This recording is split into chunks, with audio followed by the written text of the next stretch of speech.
Hey YouTube, this is Southern Prepper 1. I want to mention that we are offering our book, Retreat Security and Small Unit Tactics, for 99 cents, and that will be just for the electronic version. And that sale is going to run till Monday, so we appreciate all the support we've received from our two books. I'm referring to Mark and mine, Retreat Security and Small Unit Tactics, and then the other one was the 7-Step Survival Plan. But it's the Retreat Security one will be on sale until Monday. So I appreciate the support. People ask me, how can I support you? Really, just buying my book is a huge support. And really, there's nothing else necessary. I appreciate the subscribers. I appreciate the feedback. It's been a wonderful ride on YouTube so far.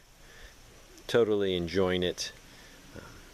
But today I want to talk about anything that involves signaling. And signaling, we're going to talk about if you're out hiking, especially if you're in the wilderness area and you get lost or you get injured and you have to get the attention of assistance.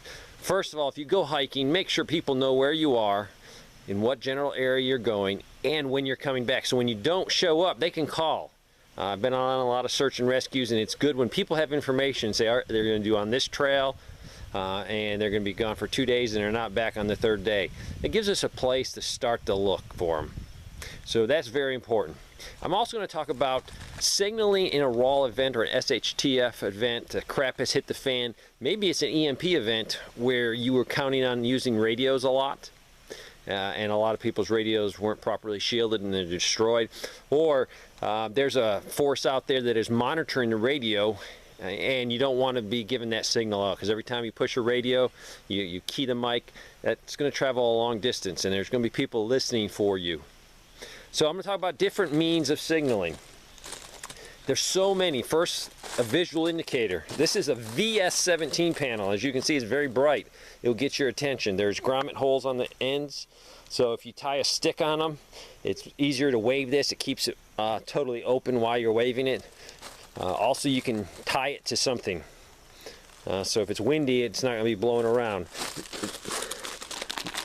That side is brown, and it does have properties in it for thermal.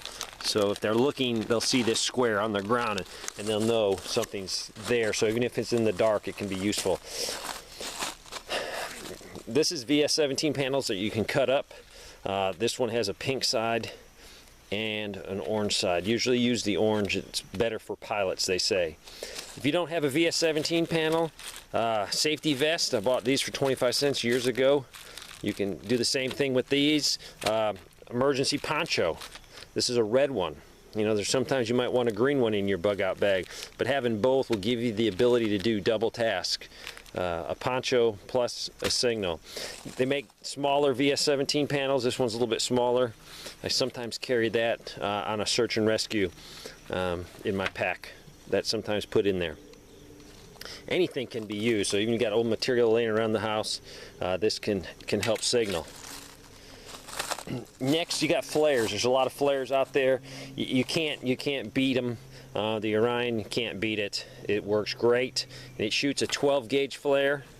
You can't use a regular shell, 12-gauge shell in this, but these flares work excellent. You also have the 26.5 millimeter, and this is a Polish flare gun. The nice thing about this, you can buy the inserts, so you can use the regular shells inside it. Or that will slide right in there, or you can buy the actual 26.5, and they have so many different flare colors, all kinds of different things for this one. So it's a great signaling device to get people's attention. Next is smoke, and it comes in so many different colors. Be really good to have if you're lost. You can use this to signal in a worst case event. Handheld flares. These are awesome. They make smaller ones. I carry the small ones in my search and rescue bag. I don't carry the big ones. The big one's great for your car. These are great if you have to start a fire. These little ones will definitely get somebody's attention and get a fire going.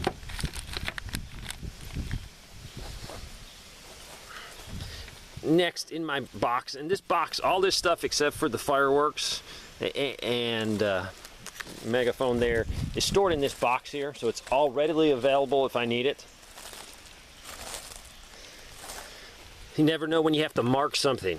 You can also use this for the triage. If you don't have the fancy tags to put on someone, you can tie this around their arm, and that will, you know, tell people, hey, they've already been triaged, and go by the color what you should do when you should treat them. Definitely fireworks. They can be used for signaling. Let's say you have a retreat or a community, a subdivision, and you don't have a lot of electronic communications. Someone on watch could definitely fire one of these up in the air, and that can mean something. So instead of having to run around and tell every position or tell people, some predetermined signals can give the message very quickly. Definitely with sound. This one has a siren built in. Very loud. You can get your neighbor's attention. So by doing a steady blast of 10 seconds or some short blasts, it can mean different things. Especially with the air horns. The air horns can be purchased at anywhere. Extremely loud. Another means of communication. Definitely light sticks. Very important, especially if you're lost. This light stick at night is very bright, and if you hear a passing helicopter or you want to signal it, simply doing this when it's broken will be very visible for much farther. Now on glow sticks, remember, some of these glow sticks are 5-minute glow sticks. This is a 30-minute high intensity, and then you have 12-hour glow sticks. So save your 30-minute ones for when you know a rescuer is close by, because it's going to be so much brighter than the 12-hour one. It's very intense. Also, you definitely can use anything that's going to blink. As you can see, for distances at night, whistles are very important. If you get lost in the woods and you start hollering help, help, help, within 30 minutes your voice is gone. But a whistle can definitely make the difference.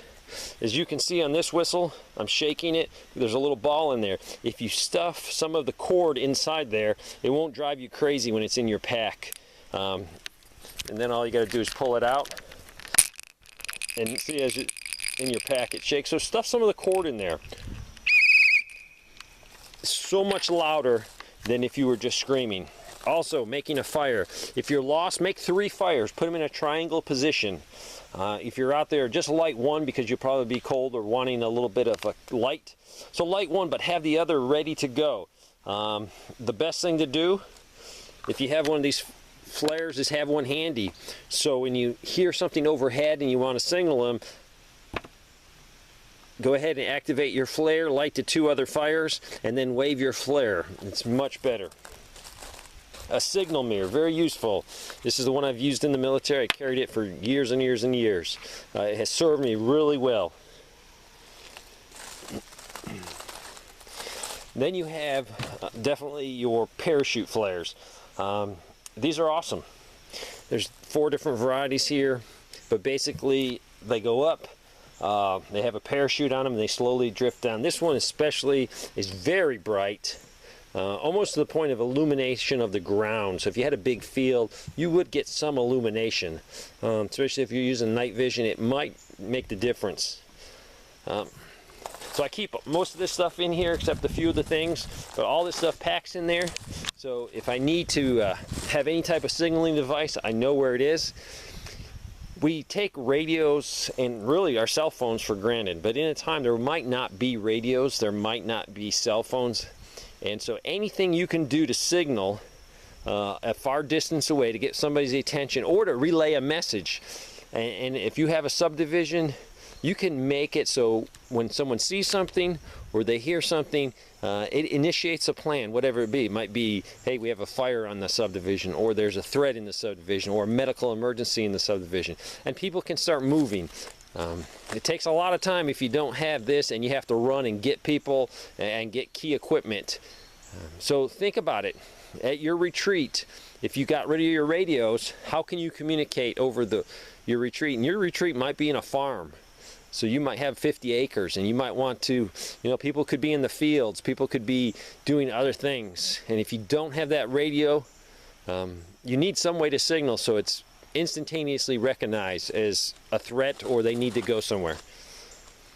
Also, take something with you if you're going hiking so you can signal if you get hurt. So much easier if people are prepared when we have to go out and find them. Thanks for watching.